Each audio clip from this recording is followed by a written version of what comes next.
بسم اللہ الرحمن الرحیم۔ شروع کرتا ہوں اللہ پاک کے بابرکت نام سے جو دلوں کے بیت خوب جانتا ہے۔ لاکھوں کروڑوں درود پاک اس پاک ہستی پہ جن کی خاطر اللہ پاک نے دونوں جہانوں کو پیدا فرمایا۔ پیارے ناظرین محترم السلام علیکم۔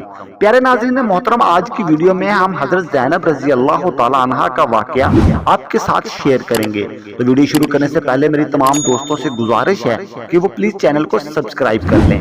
ناظرین اکرام، حضرت زینب رضی اللہ تعالی عنہا جب پیدا ہوئی تو حضور اکرم صلی اللہ علیہ وآلہ وسلم کی عمر اس وقت 30 سال تھی۔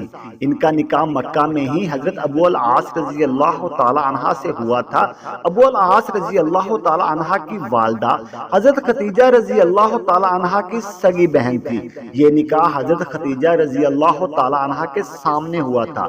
حضرت زینب رضی اللہ تعالی عنہا اپنی والدہ کے ساتھ اسلام میں داخل ہو گئی تھی، مگر ابو العاص رضی اللہ تعالی عنہ کا اسلام تاخیر میں رہا۔ جنگ بدر میں ابو العاص رضی اللہ تعالی عنہ قریش کی جانب تھے۔ ان کو عبداللہ بن جبیر نے قید کر لیا تھا۔ حضرت زینب رضی اللہ تعالی عنہ نے ان کے فدیے میں اپنا وہ ہار بھیجا تھا جو حضرت ختیجہ رضی اللہ تعالی عنہ نے ان کو جہیز میں دیا تھا۔ ابتدائی ایام نبوت میں کافران مکہ نے ابو العاص رضی اللہ تعالی عنہ کو بہت اکسایا کہ وہ زینب رضی اللہ تعالی عنہ کو طلاق دے دے، مگر انہوں نے ہمیشہ ہی اس سے انکار کیا۔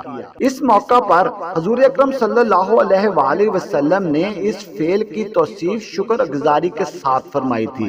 ابو العاص رضی اللہ تعالی عنہ نے جنگ بدر کی قید سے رہائی پاتے ہی نبی کریم صلی اللہ علیہ وآلہ وسلم سے وعدہ کیا کہ وہ سیدہ زینب رضی اللہ تعالی عنہ کو ہجرت کی اجازت دے دے گا۔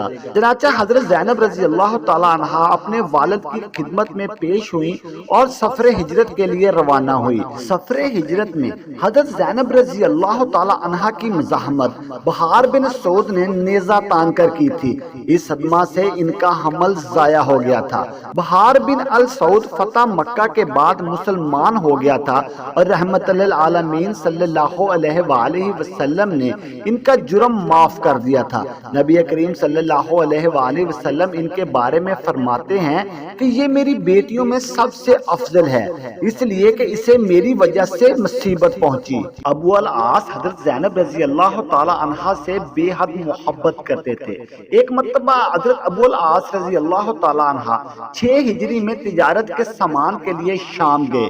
اس وقت قبیلہ قریش مسلمانوں کا جنگی فریق تھا، اس لیے ابو بصیر جندل رضی اللہ تعالی عنہ کے ہمراہ وہ مسلمان جو اسلام لانے کے جرم میں قریش کی قید میں رہ چکے تھے، اب شام کی سرحد پر ایک پہاڑ پر جا گزین تھے۔ اس قافلے کا تمام سامان انہوں نے لوٹ لیا، مگر حضرت ابو العاص رضی اللہ تعالی عنہ کو گرفتار نہ کیا۔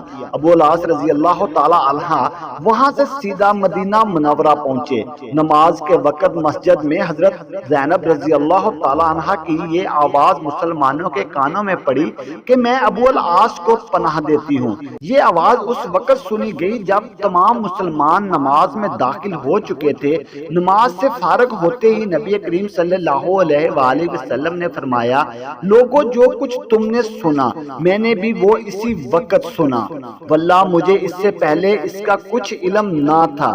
میں نے یہ آواز تمہارے ساتھ ہی سنی ہے، اور پناہ دینے کا حق تو ہر ادنا مسلمان کو بھی حاصل ہے۔ پھر حضور اکرم صلی اللہ علیہ وآلہ وسلم اپنی بیٹی کے پاس گئے اور فرمایا، بیٹی ابو العاص کو عزت کے ساتھ ٹھہراؤ، مگر اس سے خود الگ رہو، یہ ایسے حلال نہیں۔ حضرت سیدہ فاطمہ رضی اللہ تعالی عنہا نے عرض کیا کہ وہ تو اپنا مال واپس لینے کے لیے آیا ہے۔ تب نبی کریم صلی اللہ علیہ وآلہ وسلم نے لوگوں میں یہ تقریر فرمائی کہ یہ شخص جس کو ہم سب جانتے ہیں، اس کا مال تمہارے ہاتھ لگ گیا ہے تو یہ اللہ تعالیٰ کی داد ہے، مگر میں پسند کرتا ہوں کہ تم اس پر احسان کر دو اور اس کا مال واپس کراؤ، لیکن اگر تم اس سے انکار کرتے ہو تو میں سمجھتا ہوں کہ تم اس کے زیادہ حقدار ہو۔ لوگوں نے سارا مال حتیٰ کہ اونٹ کی نکیل کی رسی تک واپس کر دی۔ ابو العاص رضی اللہ تعالی عنہ سارا مال لے کر مکہ مکرمہ پہنچے اور ہر ایک شخص کی ذرا ذرا چیز ادا کر دی۔ پھر دریافت کیا کہ کسی شخص کا کچھ رہ گیا ہے تو وہ بتا دے۔ صاحب نے کہا اللہ تجھے جزائے خیر دے۔ تب ابو العاص رضی اللہ تعالی عنہ نے کلمہ شہادت پڑھا اور فرمایا اب تک مجھے یہی حال اسلام سے روکتا رہا ہے کہ کوئی شخص مجھ پر اس کا مال مار لینے کا الزام نہ دے۔ اب میری ذمہ داری نہیں رہی تو اب میں اسلام میں داخل ہوتا ہوں اور مدینہ منورہ کو روانہ ہو رہا ہوں۔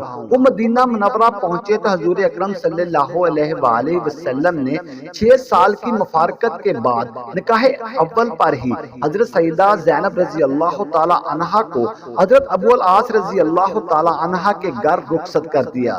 ناظرین محترم، اس طرح کے اسلامی واقعات کی ویڈیوز دیکھنے کے لیے ہمارے چینل کو سبسکرائب کر لیں۔